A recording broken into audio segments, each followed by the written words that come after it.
Assalamualaikum warahmatullahi wabarakatuh dan selamat datang di channel Techno Clarity.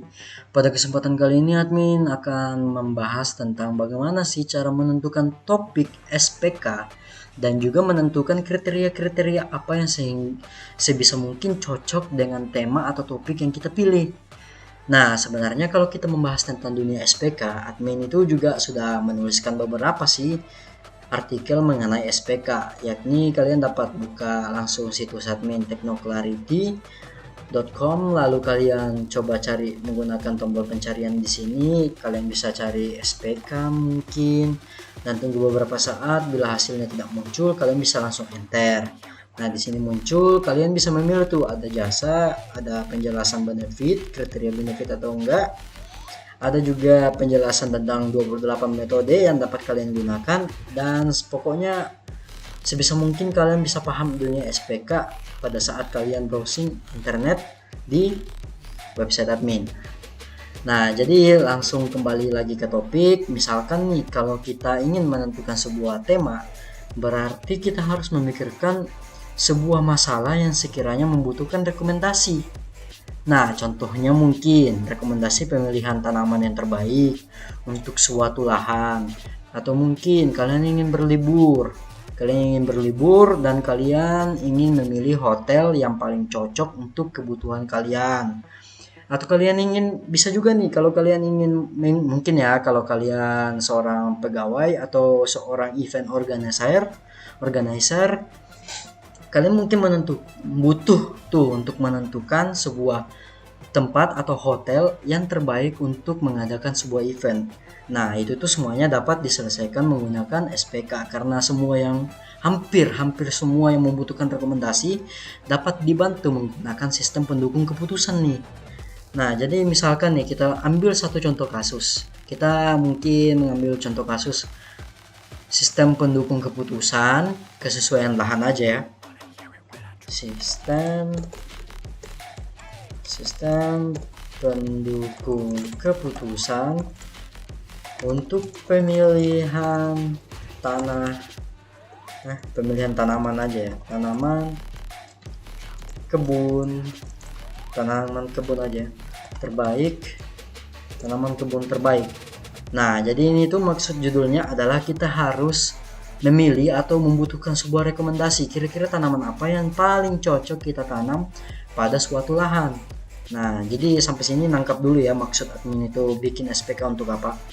Jadi semisalkan nih kalian punya sebuah kebun, dan di kebun kalian itu kondisi tanahnya misalkan sering hujan, nah sering kering, sering banyak hama atau gimana.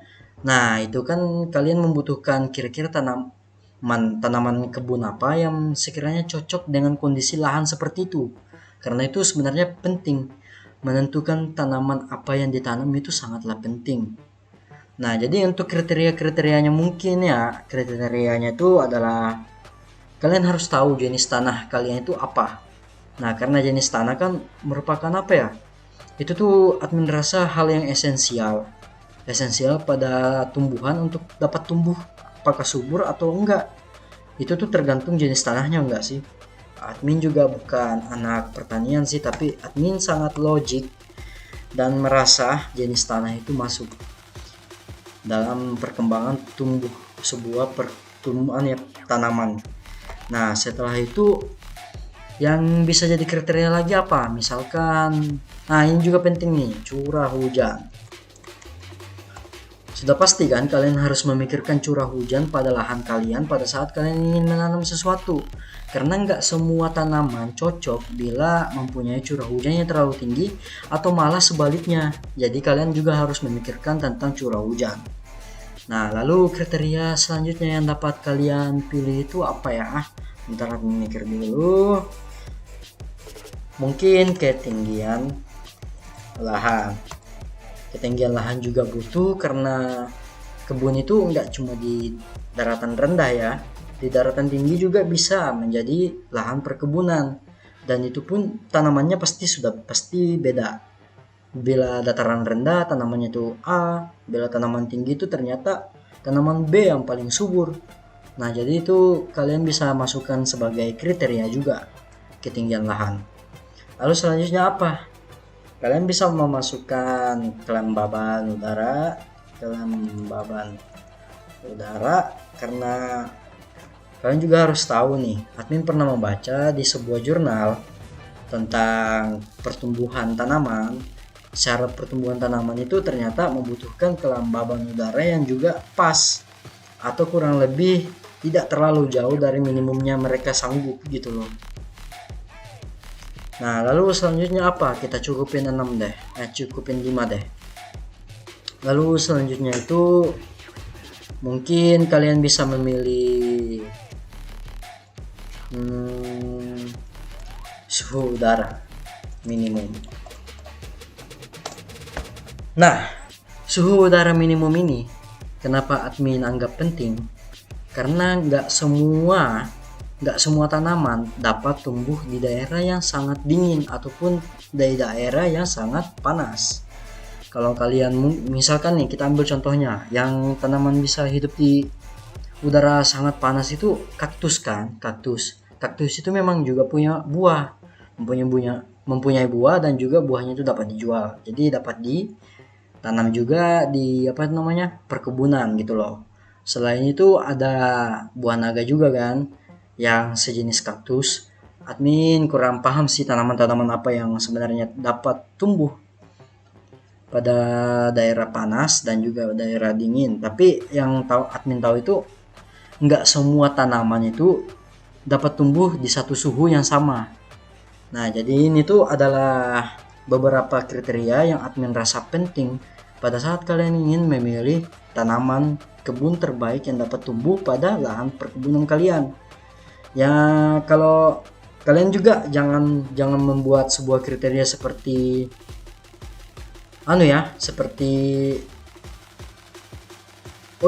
admin baru ingat. Kalian harus tahu intent kalian itu apa sebenarnya. Kalau kita memilih tanaman kebun terbaik ini kalian harus tahu dulu terbaik untuk apa. Apakah terbaik untuk penjualannya, terbaik dalam penjualan, atau mungkin terbaik dalam jumlah panen. Nah, kalau memang kalian misalkan menargetkan itu dalam jumlah penjualan, berarti kalian juga bisa memasukkan harga jual dari hasil panen tersebut. Kalian dapat masukkan sebagai kriterianya juga. Jadi kan kalian bisa menambahkan sedikit variabel tuh. Jadi nggak cuman harga jual tertinggi saja yang jadi rekomendasi terbaik, tetapi kalian juga memikirkan hal-hal lainnya, sehingga pas kalian menanam itulah hasil terbaik yang dapat kalian peroleh. Nah, jadi perhatikan juga intent yang kalian miliki atau kalian gunakan. Lalu kita akan langsung membahas tentang menentukan benefit dan juga cost pada sebuah kriteria. Nah, jenis tanah ini benefit atau cost? Kalau menurut admin sih ini tuh benefit.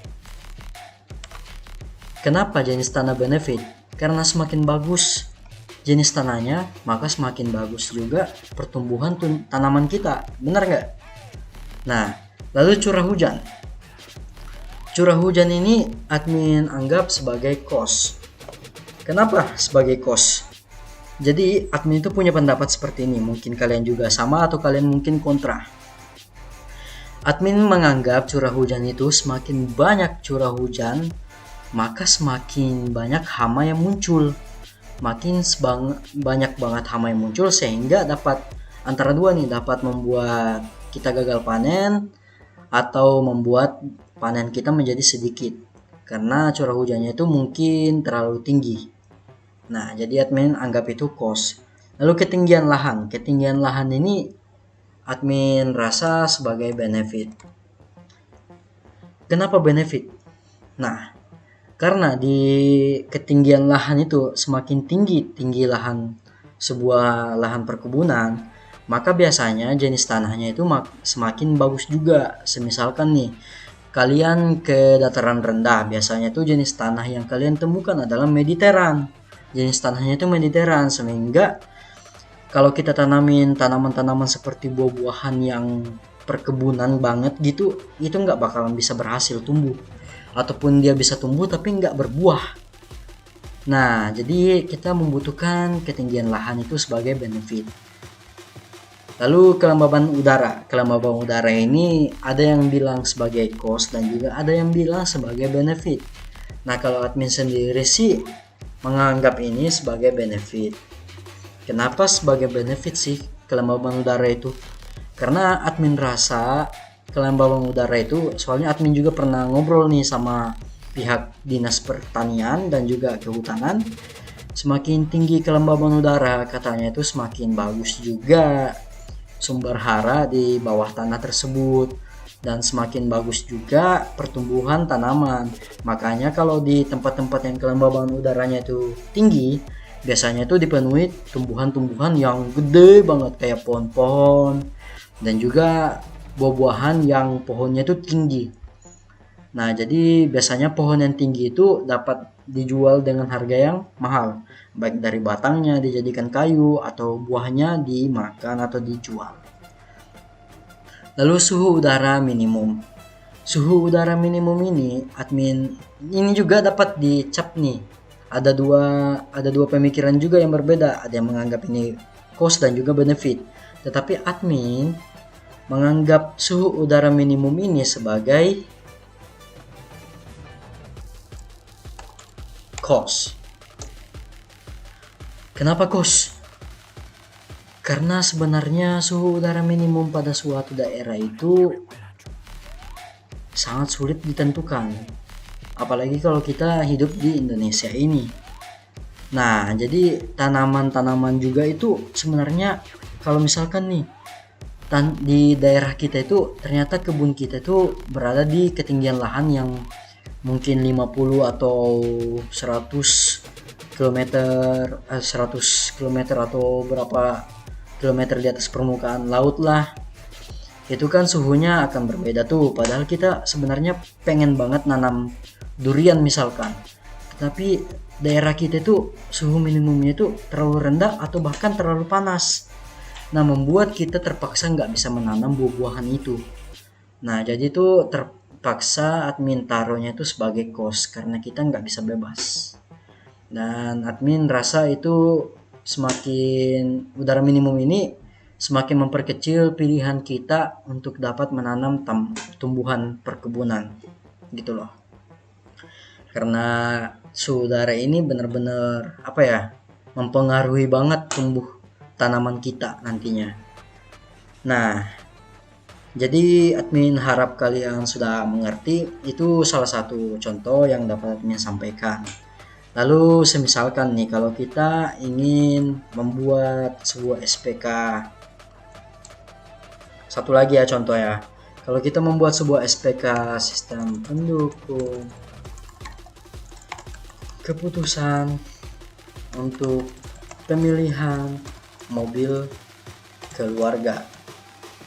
Nah, kita coba tebak nih kriteria yang cocok itu apa. Kalau admin sih merasa kapasitas penumpang. Ini sangat penting. Terus yang kedua apa? Hemat bahan bakar. Terus yang ketiga apa?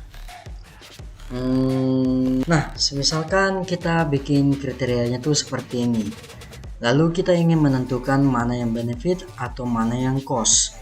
Admin rasa kapasitas penumpang itu adalah benefit. Karena semakin banyak kapasitas penumpangnya maka semakin bagus, bukan? Lalu hemat bahan bakar. Ini tuh juga masuk ke dalam benefit karena semakin hemat maka semakin bagus. Terus fitur ini juga menjadi benefit. Lalu jarak tempuh. Jarak tempuh ini juga menjadi benefit. Ketersediaan onderdil ini semakin tersedia juga benefit. Lalu tipe warna ini adalah sebagai cost. Nah, kenapa tipe warna sebagai cost? Nah, jadi sebenarnya kalian isi ini sebagai benefit juga nggak apa-apa. Kalau kalian merasa ini juga kos itu nggak apa-apa juga, karena kan ini pilihan dari keluarga kalian sendiri tuh misalkan.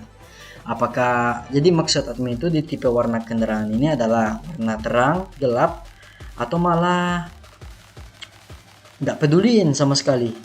Nah, karena kalau semakin nggak dipeduliin sih, sebenarnya benar kata kalian kalau kalian bilang ini tuh nggak masuk ke dalam sebuah kriteria. Nah, jadi dalam menyusun sebuah kriteria pada sebuah SPK atau SPKK, kalian harus memikirkan apa yang benar-benar dibutuhkan pada sistem pendukung keputusan tersebut. Jadi kalau kayak warna, itu nggak masuk sama sekali. Bahan pintu, itu nggak masuk sama sekali. Nah, jadi kalian hanya harus mencari hal-hal penting yang dapat dijadikan kriteria, karena semua hal-hal yang receh atau hal-hal yang pasif tidak terlalu dibutuhin itu tuh sebenarnya nggak masuk ke dalam sebuah kriteria. Nah, jadi kayak tadi ya, warna itu nggak masuk dalam sebuah kriteria pada saat kalian masuk ke sistem pendukung keputusan untuk pemilihan mobil keluarga. Nah, jadi admin rasa sudah mulai jelas ya. Jadi kalau kita menentukan kriteria itu harus benar-benar hal-hal penting yang diperlukan sekiranya pada sistem pendukung keputusan kita untuk sebagai pertimbangan. Kalau kayak warna tadi itu sebenarnya nggak terlalu dipikirkan kan menurut admin. Jadi itu sebenarnya nggak masuk ke dalam sebuah kriteria. Nah, jadi gitu cara menentukan kriteria dan juga topik dari sebuah SPK. Semoga kalian merasa lebih terbantu lagi, dan terima kasih telah berkunjung di situs ini, di channel admin juga. Terima kasih telah menonton. Jangan lupa like, subscribe, dan juga bagikan video ini kepada teman-teman kalian yang mungkin masih bingung membahas tentang SPK. Sekian dulu. Terima kasih telah berkunjung dan assalamualaikum warahmatullahi wabarakatuh. Peace.